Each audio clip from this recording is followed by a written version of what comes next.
துவா கேட்கும்போது நாமெல்லாம் பெரும்பாலும் எப்படி இருக்கிறோம்னு சொன்னால், துவா கேட்போம், ஆனால் அந்த துவாக்குள்ளே என்ன செய்ய மாட்டோம், பெரும்பாலும் உள்ளே இறங்கி கேட்க மாட்டோம். அப்போ அல்லாஹ் ரப்பல் ஆலமீன் குர்ஆனில் வந்து நிறைய துவா நமக்கு சொல்லித்தரான்.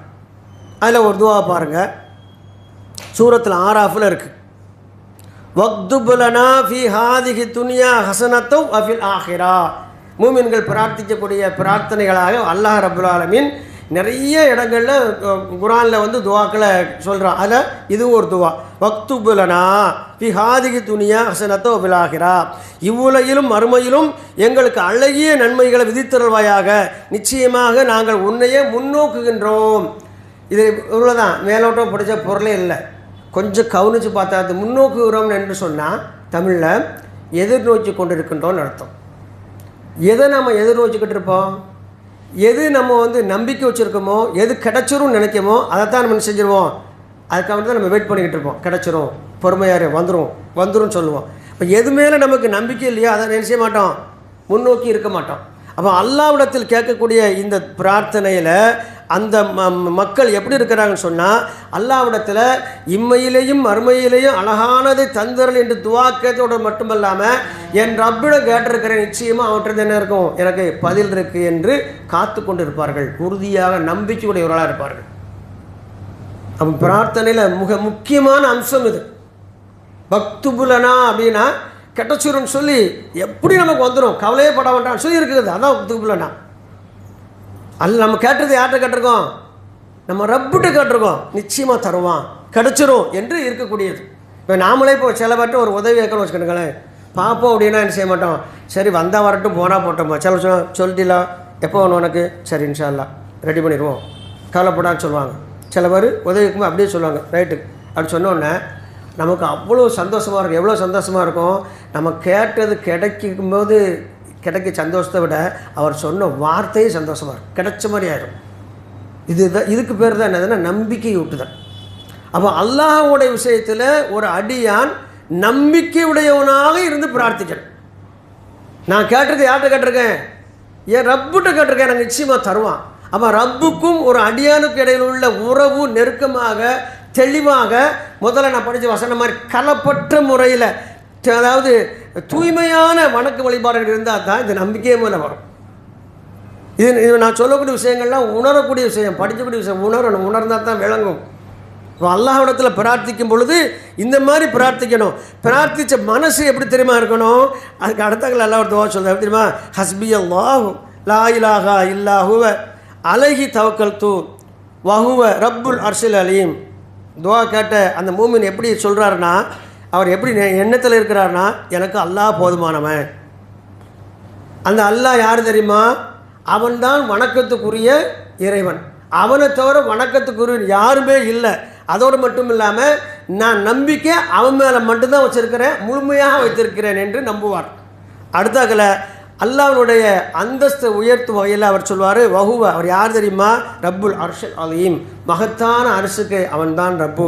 அப்பேற்பட்ட ரப்பிட்ட நான் என்ன செஞ்சுருக்கிறேன், என்னுடைய பிரார்த்தனை வச்சுருக்கிறேன், அவனை நான் நம்புகிறேன், அவனையே முழுமையாக சார்ந்திருக்கிறேன், ஆகையால் எனக்கு அல்லாஹ் போதுமானவன். இப்போ அல்லாஹ் போதுமானவன் என்ற எண்ணம் வரணும்னா அல்லாஹ்வை நாம் முழுமையாக சார்ந்தால்தான் வரும். இப்போ நம்ரூது வந்து நெருப்பு குண்டத்தில் இப்ராஹிம் அலைஹிஸ்ஸலாம் தூக்கி எறியும்போது அவங்க சொன்னாங்கன்னு சொல்லி அடிக்கடி படிக்கிறோம்.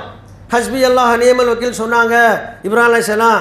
அல்லாஹ் உடனே நெருப்பை அழைச்சான், யானார் கூனு பர்தன் சலாமா அல்லா இப்ராஹிம, இந்த இப்ராஹிம் இது குளிர்ந்த நீ நல்ல ஒரு கதகதப்பான அருமையான ஒரு குளிர்ச்சியாக மாறிடுன்னு சொன்னான்னா இப்ராஹிம் சர்த்தம் வரும்போதெல்லாம் கேட்போம்.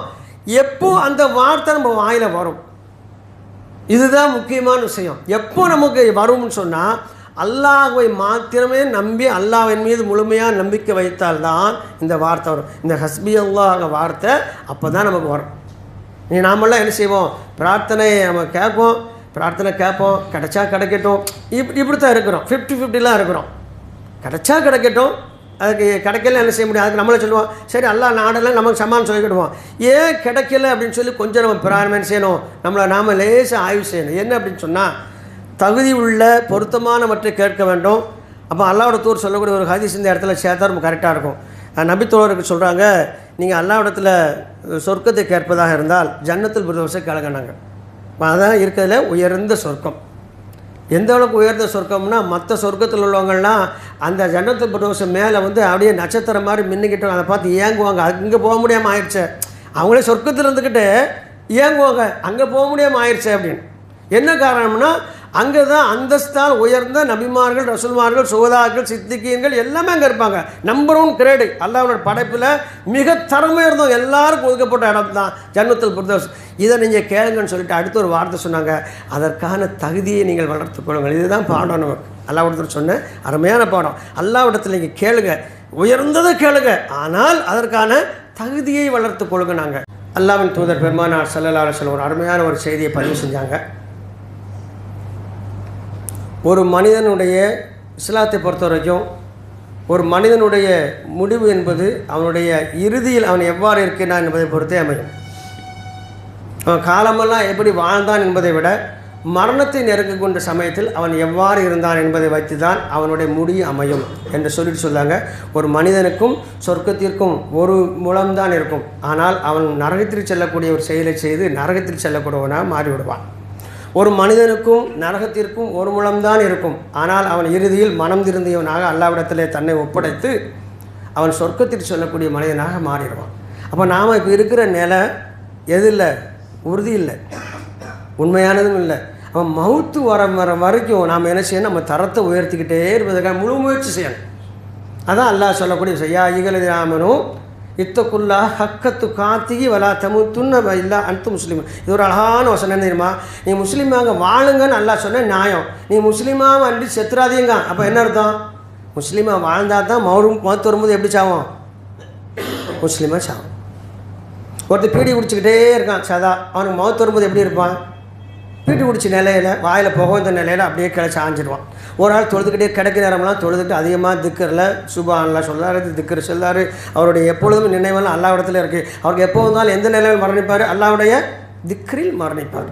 அப்போ ஒரு மனிதன் தொடர்ந்து எதை நோக்கி பிரயாணித்து கொண்டிருக்கின்றானோ, செய்து கொண்டிருக்கின்றானோ, அவனை மரணம் நெருங்கும் பொழுது அந்த மரணம் அவருடைய இபாதத்துக்கு உண்டான நிலைமையிலேயே மரணிப்பார். அப்போ அல்லாஹ் சொல்லுது, நீங்கள் முஸ்லீமாக அல்லாமல் மரணித்து விடாதீங்கன்னு சொன்னால் முஸ்லீமினுடைய அந்த தகுதியிலிருந்து தரத்திலிருந்து நீங்கள் பின்வாங்கிறாதீங்க, தரம் இறங்கி விடாதீர்கள், அதில் முழுமையாக நிலைத்து கொண்டே இருங்கள். அப்பொழுது உங்களை மரணம் வந்து நெருங்கும் பொழுது நீங்கள் முஸ்லீமாக இருப்பீங்க. அப்போ முஸ்லீமாக யார் வாழ்கின்றார்களோ அவர்கள் தான் முஸ்லீமாக மரணிக்க முடியும். இது பெரிய ஒரு அற்புதமான ஒரு அல்லாஹ்வுடைய அறிவுரையில் ஒன்று. அவன் குர்ஆன் வசனங்களாகட்டும், அல்லாஹ்வுடைய தூதருடைய சொற்களாக இருக்கட்டும், ஹதீஸ்களாக இருக்கட்டும், அந்த அறிவுரைகளை எல்லாம் கொஞ்சம் கவனமாக நம்ம பார்த்தா தான் நமக்கு அதிலிருந்து என்ன செய்யும், நிறைய விஷயங்கள் விளங்கும். எப்போ இஸ்லாத்திலிருந்து ஒரு சில விஷயங்கள் நமக்கு பளிச்சுன்னு விளங்கிருச்சா உலகமெல்லாம் சேர்ந்தாலும் நம்ம வழிகெடுக்க முடியாது. இதுதான் சஹாபாக்கள் அப்படித்தான் ரசூல் ஸல்லல்லாஹு அலைஹி வஸல்லம் பாடம் நடத்தினாங்க. ரசூல் ஸல்லல்லாஹு அலைஹி வஸல்லம் ஒரு விஷயம் சொன்னால் ஒரு டக்குன்னு இந்த காரியத்தை யார் செய்தாங்கப்போ அந்த கூட்டத்தில் இருக்க சஹாபி எல்லோரும் என்ன செய்வாங்க, நானே போட்டுவிடுவாங்க. முதல்ல யார் கை தூக்கணும்னு பார்ப்பாங்க. அவர் தான் முதல்ல சொன்னார். அவருக்கு அந்த வாய்ப்பு கொடுக்கப்பட்டு சொன்னார். ரசூலுல்லாஹ் உறுதியாக இருப்பாங்க. முதல்ல யார் கேட்டாங்களோ அவங்களுக்கு துவா செய்வதாக இருந்தாலும் சரி, ஒரு காரியத்தை ஒப்படைப்பதாக இருந்தாலும் சரி, யார் முதலில் வந்தார்களோ அவங்களுக்கு கொடுத்துருவாங்க. கொடுத்த உடனே நீங்கள் அவர் பேரை சொல்லி அவருக்கு வாய்ப்பு அவர் தான் முதல்ல சொன்னாருன்றாங்க. எல்லோரும் சைலண்ட் ஆயிடுவாங்க. நம்மளை மையில் நானும் கோய வச்சுனேன்னு சண்டை கூட வராது. ரசூலுல்லாஹ் ஒரு ஆளை கை காட்டினா இல்லை சைலண்ட் ஆயிடுவாங்க. அடுத்து ஒரு நிகழ்வு நடக்கும் தெரியுமா? அந்த ஆளை எழுந்துச்சு விறுவிறுன்னு அல்லாஹ்வின் தூதர் மெஹ்ராப் கிட்ட வந்து அல்லாஹ்வின் தூதரை இதை செஞ்சால் எனக்கு என்ன நடக்கும்? அடுத்த கேள்வி. ரசூல் ஸல்லல்லாஹு அலைஹி வஸல்லம் அப்படி தடை பிடிச்சி சொல்லுவாங்க, உனக்கு சொர்க்கம் கிடைக்கும். Chapter close. இதான் ரசூலுல்லாஹ் உண்டாக்கின மக்களும் அல்லாஹ்வின் தூதர். இங்கே பாருங்கள், சம்பாஷணே இல்லை. ஒரு வேலையை சொல்கிறாங்க, நாங்கிறாரு, அவர் ஒரு ஆள் தேர்ந்தெடுக்கப்படுறாரு, வந்து கேட்குற என்ன கிடைக்கும், உனக்கு சொர்க்கம் கிடைக்கும், முடிஞ்சு வச்சு. நீங்கள் நம்மகிட்ட இந்த பண்பு ஒரு காரியம் செய்ய முடியாது. ஒரு ஜமாத்தில் நீ ஜமாத்துக்கெல்லாம் பிரிஞ்சது எதுக்கு? இந்த கொஸ்டின் போய் எனக்கு ஜமாத்தில் என்ன கிடைக்குன்னு தான் கேட்டோம், எனக்கு பொறுப்பு என்ன கிடைக்குன்னு கேட்டோம். ஏன்னா இவரே ரொம்ப நாளாக தலைவராக இருக்கார், தலைவரை மாற்றவே மாட்டீங்களோ, உனக்கு என்ன பிரச்சனை? தலைவரை மாற்ற இஸ்லாத்தில் இல்லை. தலைவரை மாற்றணும், எலெக்ஷன் வச்சு தலைவரை தேர்தல் இஸ்லாத்தில் இல்லை. அது இஸ்லாம் அல்ல, அது குஃப்ரத்து. நம்ம அதான் ஃபாலோ பண்ணிக்கிட்டு இருக்கிறோம். நம்ம எங்கே போய்கிட்டு இருக்கோம், யாருக்கு பின்னால் போய்கிட்டு இருக்கிறோம்? அப்போ நம்ம வந்து உண்மையான சுன்னா அதுதான். எந்த சுன்னா? அல்லாஹ்வோட தூதர் ஒரு வேலையை சொன்னாங்கன்னா அதை ஏற்றுக்கிட்டு நான் செய்கிறேன், என்ன கிடைக்கும், உனக்கு சொர்க்கம் கிடைக்குன்னு சொல்லிட்டா அவர் அடுத்த வினாடியே அங்கேருந்து போயிடுவார், அந்த காரியத்தை முடிச்சுட்டு வருவார். எந்த அளவுக்குன்னு ஒரே ஒரு செய்தியை சொல்கிறேன். செய்தியை சொல்லி இன்ஷா அல்லாஹ் 2-3 நிமிஷம் சுருக்கமாக முடிக்கிறேன். என்ன அப்படின்னா, முனாஃபிக்களுடைய தொல்லை மதீனாவில் கடுமையாக வந்துக்கிட்டே இருந்துச்சு. இப்போ ரசூல் ஸல்லல்லாஹு அலைஹி வஸல்லம் செஞ்சாங்கன்னா உமர் ரத்தபடுத்தலாம் அவங்க இன்னும் ஒரு சில சஹாபாக்கள்லாம் இன்னார்லாம் முனாஃபிக்காக இருக்கிறாங்க, அவங்களை பேசாமல் கத்ரா பண்ணிடுவோம், கொலை செய்து விட வேண்டியதான தண்டனை கொடுத்துட அப்படின்னு சொல்லும் பொழுது ரசூல் ஸல்லல்லாஹு அலைஹி வஸல்லம் சொன்னாங்க, அவங்களாம் முனாஃபிக்கு நமக்கு தெரியும், வெளிப்பார்வைக்கு அவங்க யார்? முஸ்லீம். வரலாறுகள் எப்படி பதியப்படுவோம்னா முகமது தம் தோழரை கொன்று விட்டார் என்று சொல்லுவாங்க, பழிச்சொல் ஏற்பட்டுரும். அதெல்லாம் அமைதியாக இருந்தாங்க, பொறுத்துக்கிட்டே இருந்தாங்க. ஒரு தடவை ஜிப்ரீல் அலைஹிஸ்ஸலாம் வந்து நினைச்சாங்க ஒரு லிஸ்ட்டு, உலகத்தில் கொடுக்கப்பட்ட முதல் ஹிட் லிஸ்ட்டை தான் கொடுத்துட்டு அதில் படிக்க சொல்கிறாங்க. 7 பேர் இருக்குது, இந்த 7 பேர் உடனடியாக பூமியிலேருந்து சுத்தப்படுத்துங்கன்னு சொல்லி அல்லாஹ் உங்களுக்கு கட்டளையிட்டிருக்கான்ட்டாங்க. அல்லாஹ் உங்களுக்கு கட்டளையிட்டிருக்கான் என்ன அர்த்தம்? செஞ்சு தான் ஆகணும்னு அர்த்தம். ரசூலுல்லாஹ் சரின்ட்டாங்க. ஜிப்ரீல் அலைஹிஸ்ஸலாம் போயிட்டாங்க, வாசிக்கிறாங்க. முதல்ல பேர் யூசுஃப் என்றவருடைய பேர் இருக்குது. உடனே சுருட்டி நினைச்சுறாங்க முதல்ல ஒன்றா களை எடுக்கணும்னு. இந்த யூசுஃப் யாருங்க சொல்லிவிட்டு இவர் யார் வந்து களை எடுக்க போகிறான்னு கேட்கும்போது ஒரு சாபி வியாபாரம் செஞ்சார். நானார் அவர் பக்கத்தில் வந்து அதே மாதிரி கேட்டார். அவனை நான் முடிச்சிடுவேன், அவன் கோட்டைக்குள்ளே பாதுகாப்பாக இருப்பான், இதை நான் போய் செய்வேன், முடிச்சிடுவேன், எனக்கு எதுவும் ஏற்படலாம், அல்லது நான் அவனை கொல்லலாம், அல்லது நான் கொல்லப்படலாம், நான் அந்த காரியத்தை ஏற்றுக்கிட்டேன், எனக்கு என்ன கிடைக்கும்? அழகாக கேட்டார். ரசூல் ஸல்லல்லாஹு அலைஹி வஸல்லம் சொன்னார், இந்த காரியத்தை நீ இறங்கிட்டனாலே அல்லாஹ் உனக்கு சொர்க்கத்தை உறுதிப்படுத்திடுவான், இதை செய்து முடிச்சுட்டு அல்லாஹ் உனக்கு சொர்க்கத்தின் அருளிடுவான், நீ போய்ட்டு வா, அல்லாஹ் அவனுக்கு உதவி செய்வான்ட்டார்.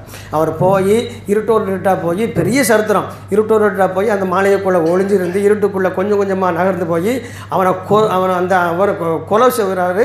கொலை செஞ்சுட்டு உயிரோடு இருக்கிறானா இல்லையான்னு தெரியலை, இருட்டுக்குள்ளே குத்துனது சரியானு தெரியலை.